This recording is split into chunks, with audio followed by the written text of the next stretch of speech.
بسم الله الرحمن الرحيم. الحمد لله رب العالمين، والعاقبة للمتقين، ولا عدوان إلا على الظالمين،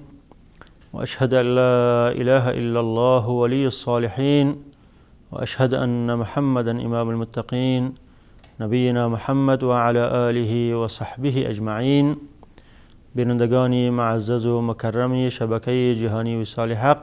السلام علیکم و رحمت الله و برکاته. خدمت شما عزیزان هستم در قسمت 74 برنامه احکام فقهی در پرتو احادیث نبوی. در دو قسمت گذشته این برنامه شروع کرده بودیم در بیان احکام باب نمازهای جماعت و احکام امامت، و که یکی از ابواب نماز است. و در دو قسمت گذشته در مورد فضائل نماز جماعت و برتری های نماز جماعت و همچنین فواید و ثمرات نماز جماعت، و بعد از او در مورد حکم نماز جماعت که چه حکم دارد، فرض و واجب است و یا اینکه سنت مؤکده است. این احکام و فضائل و برتری ها و فواید و ثمرات را در دو قسمت گذشته در روشنایی احادیث گهربار رسول اکرم صلی الله علیه و سلم خدمت شما عرض کرده بودم، و این قسمتی از برنامه ما هم به ادامه قسمت گذشته در دو موضوع از موضوعات باب نماز جماعت و امامت خواهد بود، که او موضوع متابعت امام است، که مقتدی در نماز جماعت باید متابعت امام را بکند و متابعت امام یک امر واجبی هست. و همچنین در مورد برابر کردن صفها، که از جمله واجبات نماز جماعت این است که صفها باید برابر بوده باشد و خلایای در مابین صفها و در مابین مردم هایی که در صف ایستاده هستند باید نباشد. و این حکم را ان شاء الله در این قسمت در روشنایی احادیث رسول اکرم صلی الله علیه و سلم خدمت شما بیان خواهم کرد. در مورد اینکه متابعت امام برای مأموم واجب هست، احادیثی از رسول اکرم صلی الله علیه و سلم روایت شده که رسول اکرم صلی الله علیه و سلم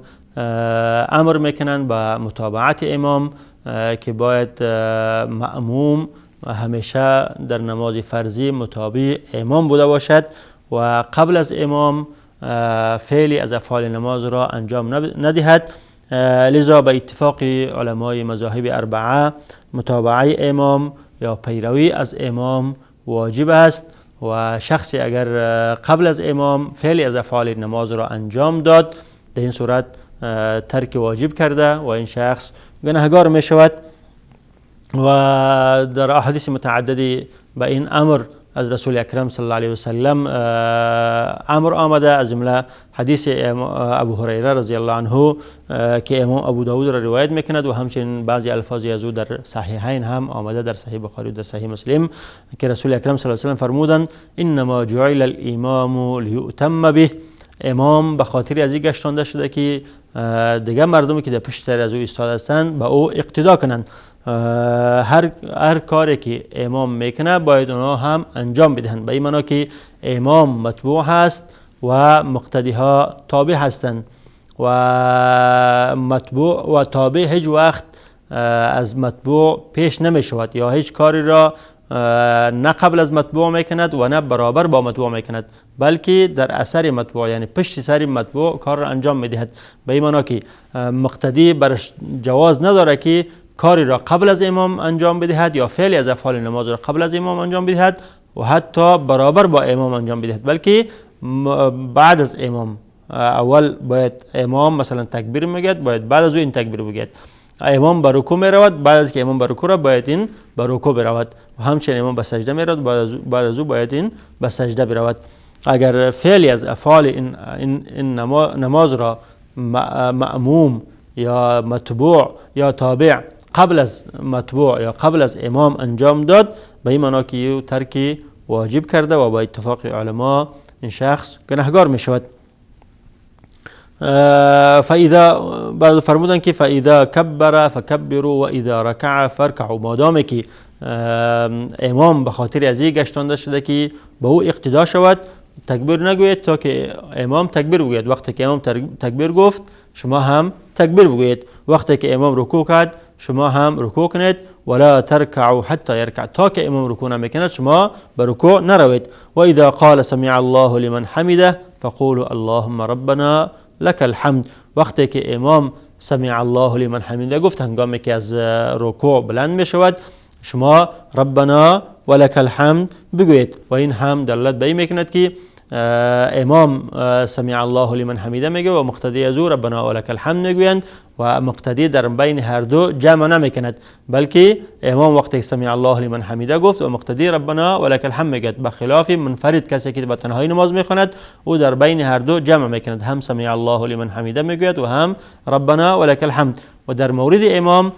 دی علما قولشان این است که هر دو را میگوید، هم سمع الله لمن حمیده میگوید و هم ربنا ولك الحمد میگوید، چون در روایت هم از ابو هریره روایت شده که رسول اکرم صلی الله علیه و سلم کان یجمع بینهما، که رسول اکرم صلی الله علیه و سلم در بین هر دو هنگام بلند شدن از رکوع جمع میکردند، هم سمع الله لمن حمیده میگفتند و هم ربنا ولك الحمد میگفتند. اما مقتدی یا کسایی که در پشت امام ایستاده هستند فقط ربنا ولك الحمد میگویند و سمع الله لمن حمیده را نمیگویند.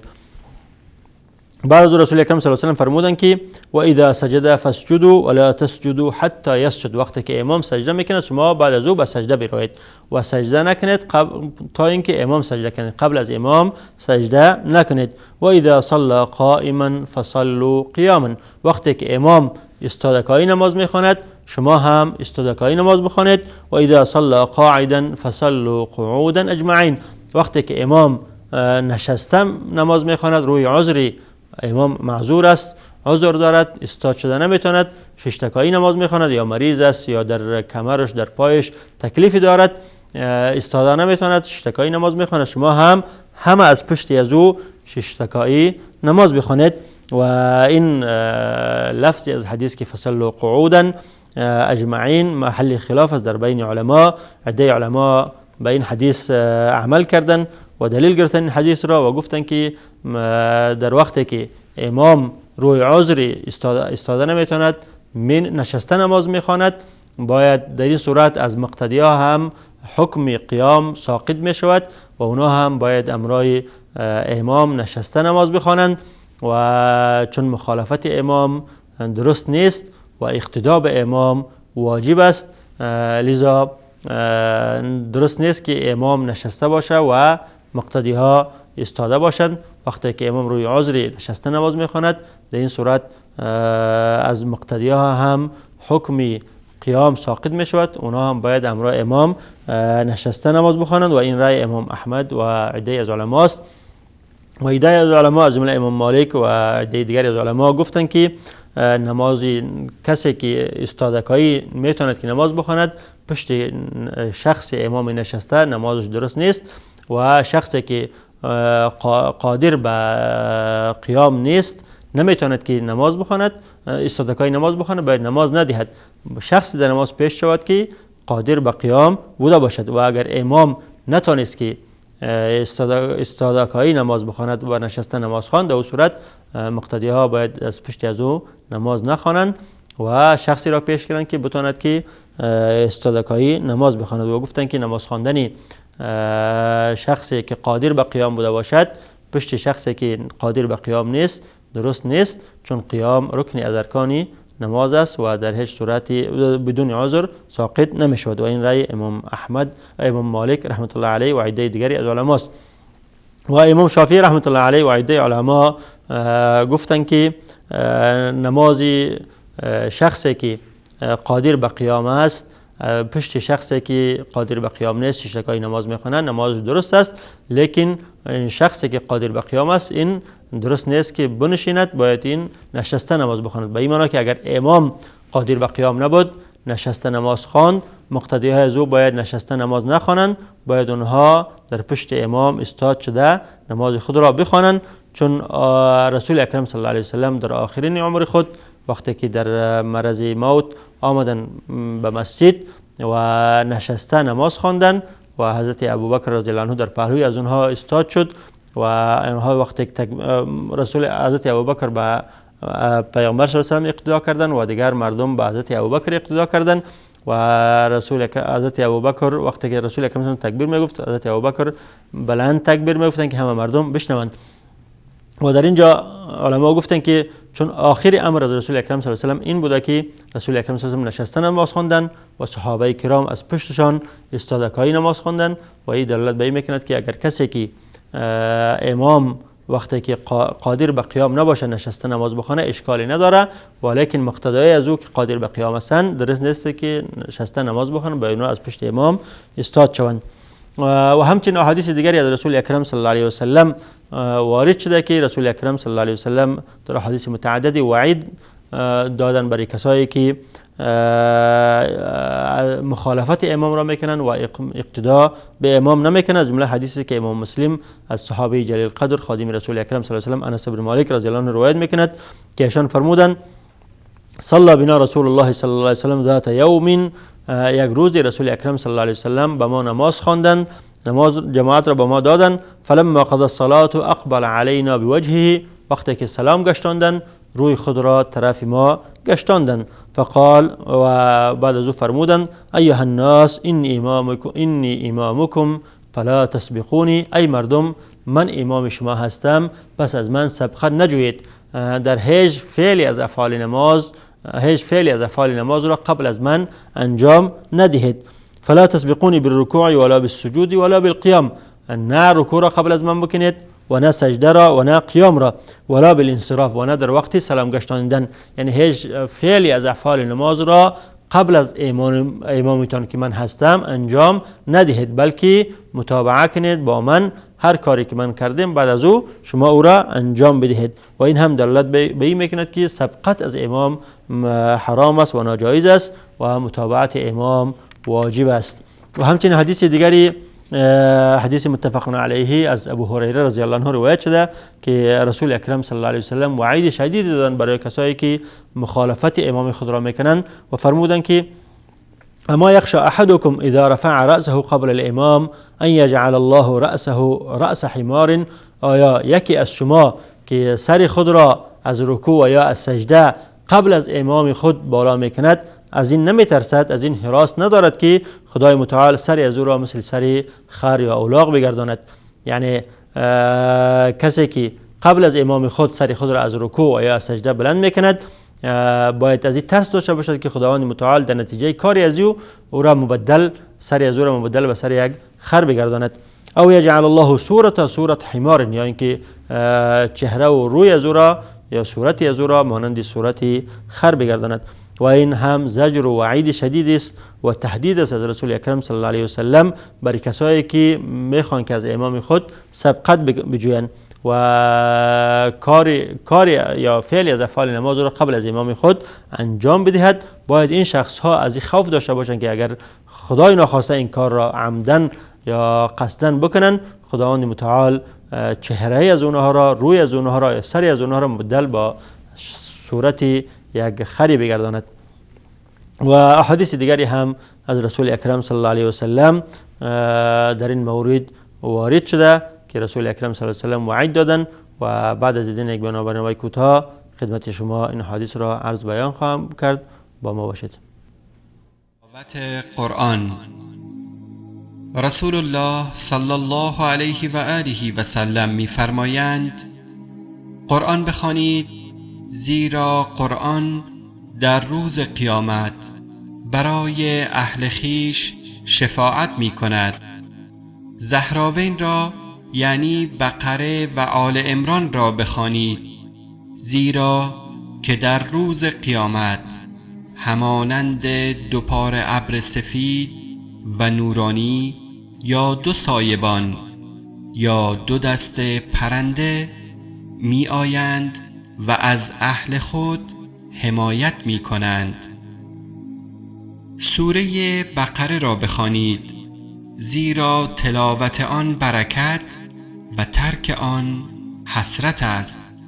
و جادوگران نمی توانند آن را حفظ کنند و نمی توانند بر خواننده آن تسلط یابند. اللهم اجعل القرآن شفيعنا وأنيسنا، اللهم ذكرنا منه ما نسينا، وعلمنا منه ما جهلنا، وارزقنا تلاوته آناء الليل وأطراف النهار.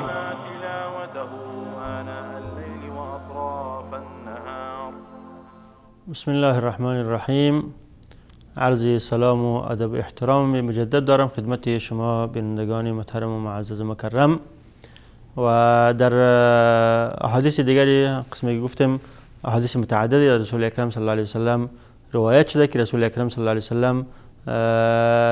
امر کردن به اقتدا به امام که مأمومین همیشه اقتدا به امام کنن و هیچ فعلی از افعال نماز را قبل از امام انجام ندهند. و در احادیث دیگری هم رسول اکرم صلی الله علیه وسلم تهدید و زجر کردن برای کسایی که از امام خود سبقت میجویند و فعلی از افعال نماز را قبل از امام انجام میدهند. و از جمله این حدیثی است که ابو سعید خدری رضی الله عنه روایت میکند و حدیث هم در صحیح مسلم است که رسول اکرم صلی الله علیه وسلم که ایشان فرمود حضرت ابو سعید خدری ان النبی صلی الله علیه وسلم رأى فی اصحابه تأخرا فقال، رسول اکرم صلی الله علیه وسلم دیدن که اصحابشان یارانشان در صف استاد هستند اما متأخر استاد هستند در صف، یعنی صف را با رسول اکرم صلی الله علیه وسلم از پشت رسول اکرم صلی الله علیه وسلم متصل استاد نشدن بلکه کمی دور استاد شدن. فقال تقدموا فاتموا به، با اصحاب خود با یاران خود رسول اکرم صلی الله علیه و فرمودند که شما کمی جلو استاد شوین، کمی پیش استاد شوین، فاتموا به و با من اقتدا کنین، چون من امام هستم با من اقتدا کنید و هیچ فعلی از افعال نماز را قبل از من و یا بعد از من انجام ندهید و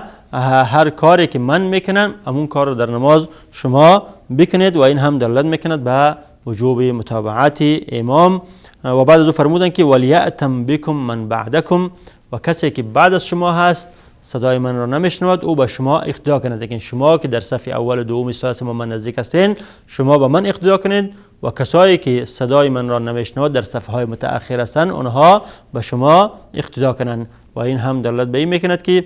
کسی که در متأخر در صفهای متأخر است و صدای امام را نمیشنود جواز دارد که با کسی که جلوی از او صفهایی که در جلو هستند با اونها اقتدا کنند و هر کاری که صفهای متقدم انجام میدهند اینا هم انجام بدهند. و در ادامه حدیث رسول اکرم صلی الله علیه و سلم فرمودند که لا یزال قوم یتأخرون حتی یؤخرهم الله،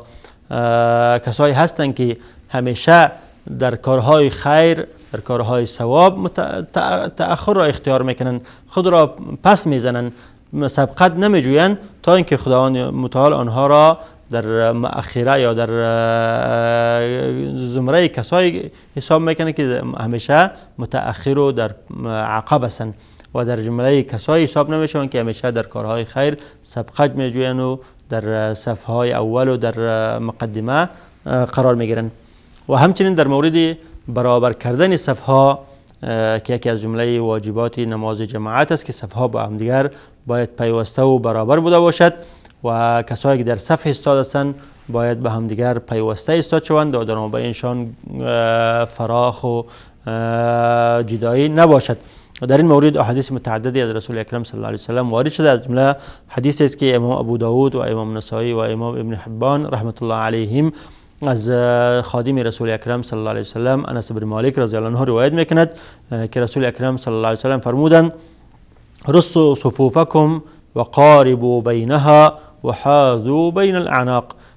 رصوا صفوفکم، شما صفهای خود را پیوسته قرار دهید، صفهای خود را بپیوندید با هم دیگر. از جمله رصوا از رص بنا گرفته شده که انسان وقتی که دیوار را بالا میکند خشته ها را به شکل میگذارد که بین از اونها فراخ نمیباند، یعنی خشته ها را پهلو یکدیگر میچیند. شما صف خود را به همین شکل برابر کنید که در مابین شما هیچ فراخی در مابین شما نباشد. و قاربوا بینها، و در بین صفهای خود صفهای خود را با هم دیگر نزدیک کنید. به شکل نباشد که بین صف اول و صف دوم فاصله زیاد بوده باشد، بلکه همه قدر فاصله باشد که شما بتونید که سجده کنید بس. و حاذو بالاعناق و گردنهای خود را با همدیگر برابر کنید، شانه های خود را، گردن های خود را با همدیگر برابر کنید، فاصله در بین شانه های شما نباشد. و این هم ترغیب است از رسول اکرم صلی الله علیه و سلم به برابر کردن صف ها و اینکه در بین صف ها هیچ فراخی نباشد و همچنین صف ها با همدیگر باید نزدیک بوده باشند و صف ها فاصله زیادی در بین صف ها باید نباشد. و در ادامه حدیث در ابو داود آمده که رسول اکرم صلی الله علیه و سلم فرمودند فوالذی نفسی بیده انی لأری الشیاطین تدخل فی خلل الصف كأنها الحذف. قسم به ذاتی که نفس من در دست از اوست، قسم به الله متعال، من میبینم که شیطان ها در بین صف ها مانند چوشه گوسفند یا مانند گوسفند خرد داخل می شود. یعنی اگر در بین صف ها فاصله بوده باشد، بین شانه های شما، بین پای های شما فاصله بوده باشد، شیطان ها از طریق این فاصله داخل میشن در بین شما و در اثنای نماز وسوسه میکنن شما را و در نتیجه نماز شما را فاسد میکنن و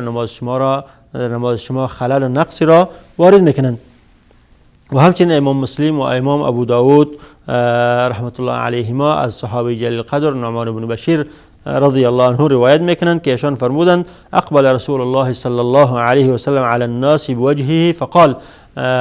روزی رسول اکرم صلی الله علیه و سلم روی خود را طرف مردم گشتاندند و گفتند، بعد از اینکه نماز استاد شد، صفها برابر شد و اقامت گفته شد، رسول اکرم صلی الله علیه و سلم روی مبارک خود را طرف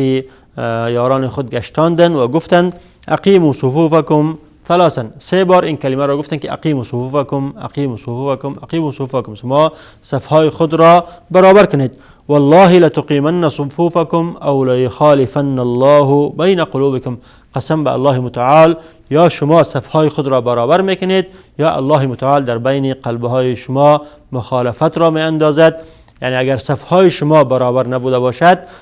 خداوند متعال در قلبهای شما مخالفت را می اندازد که در نتیجه شما با همدیگر اختلاف پیدا میکنید. قال فرأيت الرجل يلزق منكبه بمنكب صاحبه وكعبه بكعبه. حضرت نعمان بن بشیر فرمودند که بعد از اینکه رسول اکرم صلی الله علیه و سلم این جملات را به یاران خود گفتند، من دیدم که هر یکی کسایی که در صف ایستاد بودند شانه خود را به شانه پلوفیل خود میچسبانید و همچنین کعبین خود را، قوزک‌های پای خود را به قوزک‌های پای پهلوفیل خود میچسبانید. یعنی یاران رسول اکرم صلی الله علیه و سلم به خاطر تمثیل امر ایشان، به خاطر به جا آوردن امر ایشان، من دیدم که صفهای خود را به گونه‌ای برابر میکردند که هیچ خلل و فاصله در مابین آنها نمی بود و شانه‌های خود را به شانه‌های هر یک شانه‌های خود را به شانه پلوفیل خود و همچنین پاهای خود را به پای پلوفیل خود میچسبانید تا که هیچ خللی در بینشان وارد نشود. و همچنین امام ابو داود رحمت الله علیه از صحابی جلیل القدر برا بن عازب رضی الله عنه روایت میکند که ایشان فرمودند کان رسول الله صلی الله علیه و سلم یتخلل الصف من ناحیه الی ناحیه. رسول اکرم صلی الله علیه و سلم صفهای ما را از یک ناحیه به دیگر ناحیه رفته برابر میکردند. بعد از اینکه اقامت گفته میشد میگشتند در بین صفها و صفها را از یک طرف به دیگر طرف برابر میکردند. یمسح صدورنا و مناکبنا، با دستهای مبارک خود شانهای ما را و سینهای ما را مسح میکردند، برابر میکردند که تا که فاصله در بین شانه های ما یا در بین سینه های ما نباشد که یکی پیش یکی پس نباشد، به کلگی برابر باشند. و فرمودند که لا تختلفوا فتختلف قلوبکم، شما اختلاف نکنید در برابر کردن صفها که در نتیجه دلهای شما از دیگر جدا می شود، که در بین دلهای شما اختلاف وارد می شود. و همچنین این کار رسول اکرم صلی الله علیه و سلم و این اهتمام رسول اکرم صلی الله علیه و سلم در برابر کردن صفها و این وعید رسول اکرم صلی الله علیه و سلم همه دلالت به این میکند که این امر یک امر واجبی است که واجب است بر مسلمان‌ها که در بین صفهایشان اختلاف نباشد، در بین صفهایشان فراخی نبوده باشد و شانه ها به شانه ها چسبانده و همچنین پاها را به پاها چسبانده به گونه ایستاد شوند که هیچ فاصله در بینشان نباشد تا که شیطان نتواند که در بین آنها داخل شده و در قلبهای از آنها وسواس انداخته، آنها را از همدیگر، قلبهای آنها را از همدیگر جدا کند. و همچنین احادیث دیگری آمده که باید صفها با همدیگر پیوسته بوده باشد و در بین صفها فاصله نبوده باشد. حدیثی که امام ابو داود از صحابی جلیل القدر انس بن مالک رضی الله عنه روایت میکند که رسول اکرم صلی الله علیه و آله فرمودند: اتم الصف المقدم ثم الذي يليه فما كان من نقص فليكن في الصف المؤخر. باید صف اول پر شود و بعد از او صف دوم پر کرده شود و اگر نقصی وارد نشود در صف آخر بوده باشد. به این معنا که وقتی که در صف اول جای بوده باشد درست نیست که صف دوم جور کرده شود، در صف دوم کسی ایستاد شود. باید صف اول پر کرده شود، باید از او در صف دوم ایستاده شود و بعد از او صف دوم همچنان باید پر کرده شود و بعد از او صف سوم و همچنین صفها به شکلی که هر صف باید به اتمام و به اکمال برسد و بعد از او صف دوم گرفته شود و اگر در صف آخر کمی وارد شد اشکالی ندارد. و همچنین امام ابو داود در حدیث دیگری و امام طبرانی در معجم کبیر از ابن عمر، عبدالله ابن عمر رضی الله عنه روایت میکند که رسول اکرم صلی الله علیه و آله فرمودند: ما من خطوة اعظم اجرا من خطوة مشاها الرجل الى فرجة في الصف فسدها. در اینجا هم رسول اکرم صلی الله علیه و آله ترغیب میکنند به اینکه اگر در نماز شما ایستاده هستین پیش رویتان میبینید که خالیگاهی است، جایی است در صف متقدم، باید شما قدم خود را برداشته صف قبلی را تکمیل کنید و گفتن که هیچ قدمی ثوابش بیشتر نیست از قدمی که انسان نمازگزار میور دارد به خاطر پر کردن خالیگاهی که در صف جلوی از او در صف پیش روی از او هست، که انسان نمازگزار در صف پیش روی خود خلاگاهی را میبیند و قدم میبردارد و او خلاگاه را پر میکند، هیچ قدمی از این قدم کرده اجر و ثواب بیشتری ندارد. و این هم ترغیب است از رسول اکرم صلی الله علیه و آله به اینکه وقتی که در صف پیشرویگی شخصی خلاگاهی را میبیند باید خلاگاه را پر کند.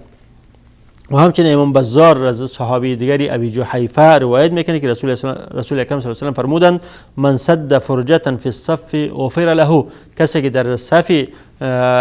خلاگاهی را پر میکند در نتیجه الله متعال گناه از او را میبخشد، چون یک کار خیری را انجام داده و در نتیجه الله متعال گناه از او را میبخشد. و همچنین رسول اکرم صلی الله علیه و سلم در حدیثی که ابو داود و امام نسائی از انس بن مالک رضی الله عنه قبلا که خدمت شما عرض کردم که فرمودند که رصوا صفوفکم، رص صف یا برابر کردن صف به این معناست که هیچ فرجه و خلاگاهی در بین صفها باید نبوده باشد و اگر بالفرض خلاگاهی دیده شود انسانی که پیش رویش خلاگاه است مکلف است که قدم بردارد و خلاگاه را پر کند و هر قدمی که میور دارد و خاطر پر کردن خلا در نتیجه الله متعال گناه از او را میبخشد و برای از او اجر و ثواب و پاداش میدهد. و این همه ترغیب است از رسول اکرم صلی الله علیه و سلم برای اینکه صفها باید برابر باشد در نماز و در بین صفها هیچ خلاگاهی نبوده باشد تا که شیطان نتواند که داخل شود و در بین قلبهای مسلمانهای نمازگزار وسواس کند و قلبهای از آنها را از یکدیگر جدا کند. الله متعال برای ما و شما توفیق عنایت فرماید که با این احادیث رسول اکرم صلی الله علیه و سلم عمل نموده و در نماز به شکل ایستاد شویم، صفهای خود را به شکل برابر کنیم که رسول اکرم صلی الله علیه و سلم ما را به او هدایت دادند. و در اینجا وقت برنامه ما با پایان رسیده و با تا قسمت آینده دیدار آینده با شما خداحافظی میکنم. السلام علیکم و رحمت الله و برکاته.